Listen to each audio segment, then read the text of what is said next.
तो जो गैबन है ये 5 महीने की कंफर्म चेक पास, ये 5वें महीने बस लग गई 29 तारीख से। 5वें महीने में 29 तारीख से लग चुकी है। हाँ जी। इसकी माँ का दूध रिकॉर्ड है 24 किलो कुछ ग्राम है। 24 किलो कुछ ग्राम HLDB हाँ जी। ठीक है। और अर्जुन कुंगड़ की है ये अर्जुन कुंगड़ की। हाँ, और बजरंगी लिजवाना से गैबन है। बजरंगी लिजवाना से गैबन करा हाँ है। कितने महीने की गैबन है? ये बता रही 29 तारीख से 5वें महीने में लगी। 29 तारीख से 5वें में। हाँ, अब यानी कि 29 4 महीने की होके 5वें महीने में एंट्री कर चुकी है। हाँ जी।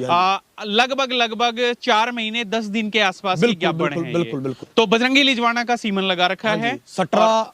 अच्छा, इसकी डेट ऑफ बर्थ मतलब ये जन्म से लेके और सीमन तक की फुल गारंटी है। आपकी पूरी गारंटी रहेगी। ये खुद अर्जुन कुंगड़ की है, डीएनए की गारंटी है।